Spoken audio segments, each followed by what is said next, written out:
Saludos, mi nombre es Robal Gómez, soy médico internista, endocrinólogo, andrólogo. Quiero dar las gracias al comité organizador y al doctor Fernando Serrano por haberme invitado a participar como conferencista en la segunda cumbre internacional virtual de SLANCET 2021. Les voy a hablar un poco sobre el hipogonadismo masculino y la sexualidad. Esta va a ser mi agenda de trabajo. Recordando un poco qué es el hipogonadismo, tenemos que el hipogonadismo masculino está caracterizado por una disfunción testicular en la cual hay una afectación de la síntesis de la testosterona, pero además de eso puede haber un compromiso de la producción de espermatozoides. Eso puede estar condicionado por un daño a nivel testicular o por una disfunción propiamente de lo que es el eje hipotálamo-hipófisis, que hace que no haya una producción adecuada de testosterona. Si recordamos un poco el eje funcional del hipotálamo, hipófisis y el testículo, tenemos que a nivel del hipotálamo, se produce una liberación de GnRH, la cual es pulsátil, y esa pulsatibilidad va a condicionar que se libere entonces LH y FSH,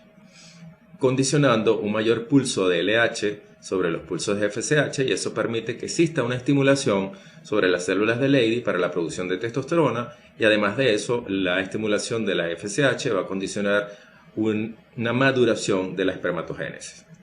La testosterona a su vez viaja por el torrente sanguíneo, llega al hipotálamo y al hipófisis, produciendo entonces un efecto de retroalimentación negativa. Cuando tenemos un daño en este eje, pues vamos a condicionar entonces una no producción de testosterona. Ese daño puede ser a nivel de la gónada, y entonces estaríamos hablando de lo que es el hipogonadismo primario por afectación propiamente del testículo, y en ello vamos a conseguir una liberación de GnRH y un aumento también de la gonadotropina, condicionando así un estado de hipogonadismo hipergonadotrópico. En el caso donde existe un daño de la hipófisis anterior o el hipotálamo, entonces vamos a tener que puede haber una alteración de la secreción de GnRH si el daño está a nivel hipotalámico, o una alteración de la secreción de LH-FSH si el daño está en la hipófisis anterior, lo cual va a conllevar a una no estimulación a nivel de la gónada y por ende una disminución de la testosterona. Y aquí estaríamos hablando entonces de un hipogonadismo secundario o terciario, o lo que es lo mismo un hipogonadismo hipogonadotrópico. Hoy se habla también de un estado de hipogonadismo funcional, donde hay una afectación no solamente de la gónada, sino también el daño puede estar a nivel de adenohipófisis y del hipotálamo, y eso está condicionado básicamente por la edad, donde hay una disfunción de neurotransmisores a nivel hipotalámico, hay una alteración de la respuesta a la LH-FSH, condicionada por una no respuesta adecuada al receptor de GnRH, y por ende también una disminución de la síntesis de testosterona, y eso hoy por hoy se considera como un estado de hipogonadismo funcional. Ahora bien, para hablar de las causas tendríamos que dividirlos entonces en los estados de hipogonadismo primario, que sería el daño propiamente a nivel de testículo, y condiciona un hipogonadismo hipergonadotrópico, donde tenemos causas congénitas, donde la más frecuente es el síndrome de Klinefelter, y las causas adquiridas, que pueden ser por un daño propiamente a la gónada, por orquitis virales, por irradiación o quimioterapia, o por un traumatismo propiamente de la gónada.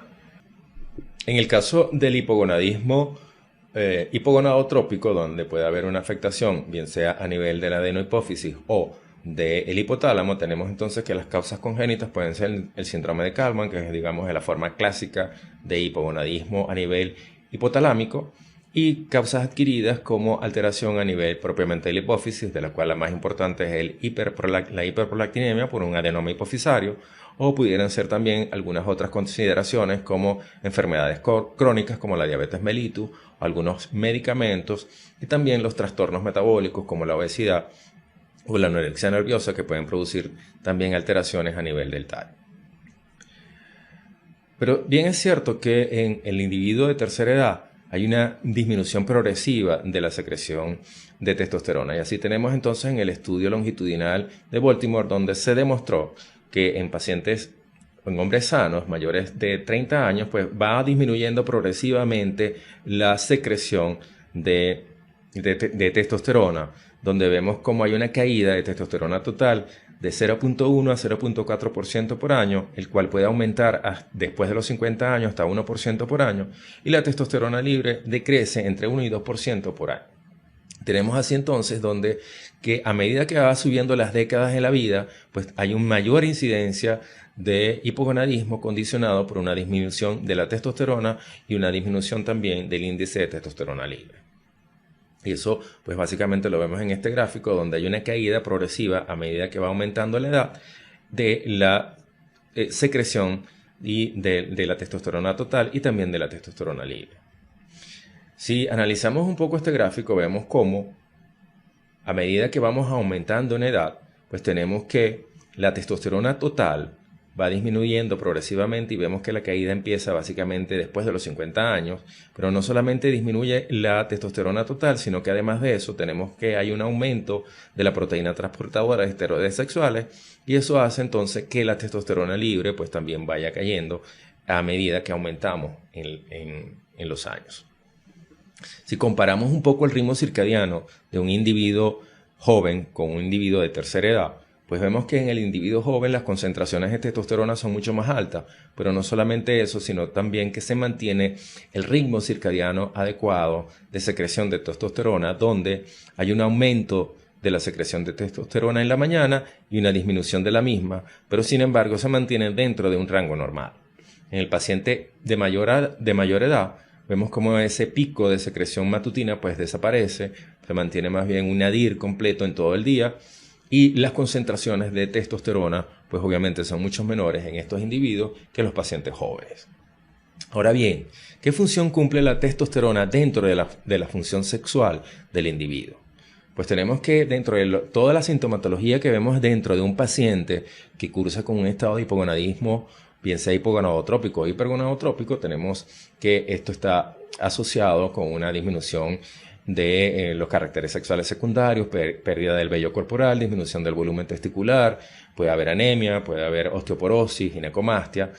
pero también aparecen algunos elementos que están relacionados directamente con la sexualidad, como son la disminución del deseo sexual, la disfunción eréctil, la disminución de las erecciones matutinas, ¿okay?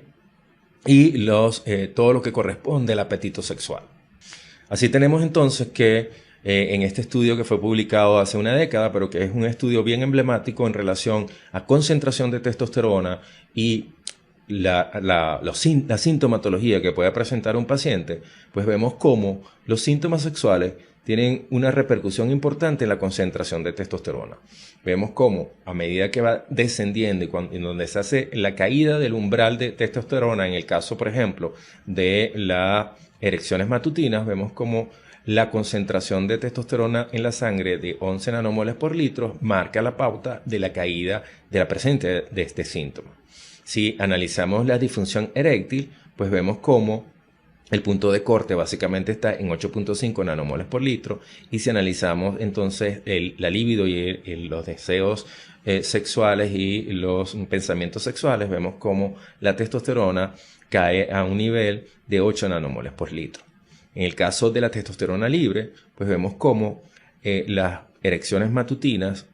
el punto de corte básico para considerar un estado de hipogonadismo con presencia de síntomas es de 280 picomoles por litro. Cuando vemos la disfunción eréctil, vemos que esta está en 280 picomoles por litro, similar al anterior. Y en el caso de la libido y los pensamientos sexuales, pues está un poco mucho más bajo en 160 picomoles por litro. Pero si analizamos los otros síntomas que pueden estar presentes en un paciente con un hipogonadismo, pues tenemos que realmente los otros síntomas nos dan una relación directa entre la presencia del síntoma y la concentración de testosterona. En el caso, por ejemplo, de los síntomas físicos con respecto a la testosterona total y la testosterona libre. En el caso de los síntomas psicológicos, por ejemplo, la fatiga, la pérdida de energía, la tristeza, pues condiciona que no existe una relación directa entre la presencia de estos síntomas y la concentración de testosterona. Cuando hacemos un análisis de los tres grupos, es decir, de los síntomas sexuales, de los síntomas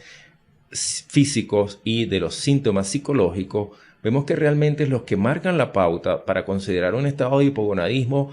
franco en un paciente son los síntomas sexuales, que están estrechamente relacionados con la concentración baja de testosterona y la presencia de los mismos. A esto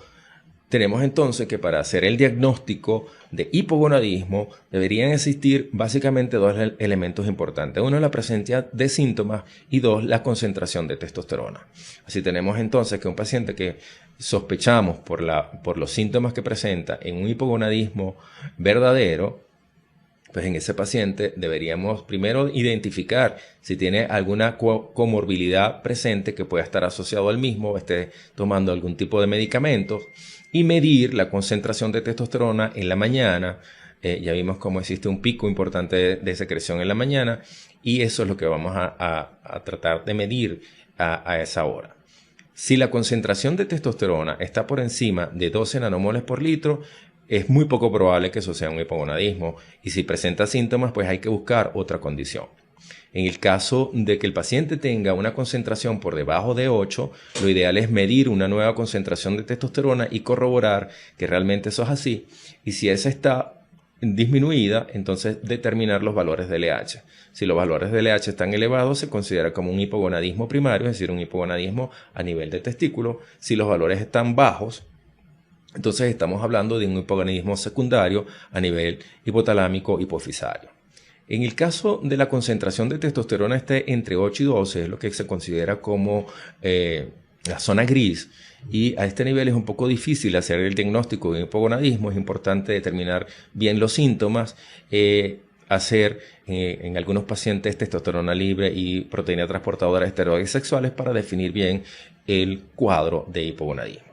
Lo cierto es que para definir el diagnóstico de hipogonadismo tenemos que tener en presente síntomas, por lo menos 3 síntomas asociados a ese nivel bajo de testosterona, que si nos centramos en testosterona total, hablaremos de un nivel por debajo de 12 nanomoles por litro, y si hablamos de testosterona libre, se estaría entonces por debajo de 220 picomoles litro. Ahora bien, algo que tenemos que tomar en consideración importante es la relación que hoy en tiempos de pandemias vivimos entre COVID-19, hipogonadismo y sexualidad. Tenemos que el COVID-19 es un virus, o el SARS-CoV-2, es un virus que afecta propiamente diferentes tejidos, y el testículo no se escapa de ello. Ya se ha corroborado en algunos estudios que el virus puede entrar al testículo. Además, recordemos que es un virus que altamente produce un proceso inflamatorio importante, aumenta el factor de necrosis tumoral alfa, la interleuquina 1, la interleuquina 6. Eso hace que indiscutiblemente la función propiamente tanto de las células de Leydig como de las células de Sertoli se vean comprometidas, y por ende entonces los pacientes pueden tener una afectación de la producción adecuada de espermatozoides, pero también va a haber un estado de disminución de la producción de testosterona, conllevando un estado de hipogonadismo subclínico. Si a esto le sumamos que estos pacientes van a tener un daño a nivel pulmonar y a nivel vascular, y que todo esto tiene que ver un poco con el desempeño funcional de los genitales, pues tenemos que entonces estos pacientes que cursan con COVID-19 muy probablemente, tanto a corto o a largo plazo, van a tener problemas de la vida sexual. Y además de eso no podemos eliminar el efecto directo del distrés psicológico que ocasiona la presencia del virus, y sobre todo los estados de depresión, de ansiedad que se viven en el estado post-COVID, y que indiscutiblemente también tiene que ver un poco con ese estado vital del individuo para desempeñarse sexualmente de una manera adecuada. Ahora bien, ¿cuál sería la respuesta terapéutica a la utilización de testosterona en estos pacientes que cursan con un estado de hipogonadismo y que necesitamos mejorar su estado de sexualidad? En este estudio, que fue publicado en el año 2018, donde se hace un análisis de 4 estudios donde se administró testosterona en pacientes con hipogonadismo, tenemos que aquí vemos el valor se dividió el grupo de pacientes en pacientes con placebo y pacientes con testosterona. Y vemos cómo los pacientes con testosterona, en el gráfico que está en el lado izquierdo, pues aumentan los valores de testosterona a un nivel adecuado, mientras aquellos pacientes que cursan con el placebo, pues vemos cómo sus valores de testosterona se mantienen por debajo. ¿Qué pasa en la esfera sexual? En la respuesta sexual, utilizando los diferentes cuestionarios para medir la calidad de sexualidad de los pacientes, vemos que aquellos pacientes que tenían placebo, pues no hubo una mejoría de esta respuesta de la actividad sexual, mientras que los pacientes que normalizaron sus valores de testosterona, pues la respuesta fue mucho mejor después de recibir el tratamiento y mantener un nivel adecuado de testosterona en sangre.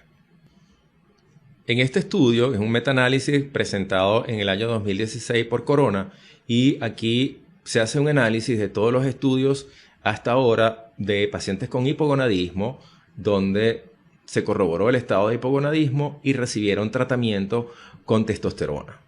Se le hizo un análisis de la función sexual, utilizando los diferentes cuestionarios para lo mismo, y se determinó la disfunción eréctil y además de eso también el dominio de la libido, para determinar si realmente la utilización de testosterona mejoraba las condiciones de estos pacientes. Y vemos que básicamente en la mayoría de los estudios hay una respuesta, digamos, adecuada tanto para la disfunción eréctil como para mejorar la libido de los pacientes de manera estadísticamente significativa en ambas respuestas. De tal manera que aquí podemos corroborar que aquellos pacientes que cursan con un estado de hipogonadismo, la respuesta a la testosterona es efectiva para mejorar su sexualidad. En este estudio que vemos acá, que fue publicado en la revista de Endocrine Review, donde se hace un análisis de los 4 estudios emblemáticos con la administración de testosterona, vemos cómo utilizando los diferentes cuestionarios para medir calidad o actividad sexual y función eréctil, vemos cómo en los pacientes que recibieron tratamiento con testosterona hubo una mejoría de manera estadísticamente significativa de estos cuestionarios, lo que indica que en un paciente que cursa con un estado de hipogonadismo, la administración de testosterona va a tener repercusión importante en la actividad sexual, en la libido, en la función eréctil y en todo lo que es la esfera sexual de estos pacientes. Pero si bien es cierto que en el estado hipogonadal los pacientes que reciben testosterona tienen una mejoría importante de la función sexual, sería interesante comparar si los pacientes que mantienen un nivel adecuado de testosterona se pudieran beneficiar desde el punto de vista de la esfera sexual con la administración de la misma. Y para eso les traigo entonces este estudio que fue publicado en el año 2009, donde se compara un grupo de pacientes que cursan con hipogonadismo con un grupo de pacientes que son controles, que tienen unos niveles de testosterona totalmente normal. Si comparamos los pacientes con hipogonadismo y los grupos control, pues hay una diferencia estadísticamente significativa en todos los cuestionarios utilizados para medir el deseo sexual, la disfunción eréctil y la función orgásmica. Y vemos cómo los pacientes con hipogonadismo pues tienen unos niveles mucho más bajos que los pacientes que cursan con unos niveles normales de testosterona. Ahora bien, la administración de testosterona en este grupo de pacientes, ¿cuál fue la respuesta que se obtuvo? Pues tenemos que los pacientes con hipogonadismo mejoró la calidad de la función sexual al administrar testosterona. Pero, ¿qué pasó con los pacientes del control que mantenían unos niveles normales de testosterona? La administración de testosterona pues no mejoró. Al contrario, vemos cómo hay una reducción de la respuesta en algunos ítems relacionados con la función sexual, sobre todo con la satisfacción y la satisfacción del coito en aquellos pacientes que mantenían unos niveles normales de testosterona. De tal manera que realmente los pacientes que se van a beneficiar propiamente con la administración de testosterona son aquellos pacientes que tienen un estado de hipogonadismo y que se le puede administrar la testosterona para mejorar los niveles de testosterona. Un paciente que tiene niveles de testosterona normal, así tenga una afectación de su esfera sexual, pues hay que buscar otra causa, muy probablemente psicológica o alguna comorbilidad que no tiene que ver directamente con los valores de testosterona. En este gráfico de este mismo estudio vemos cómo realmente los pacientes que se beneficiaron con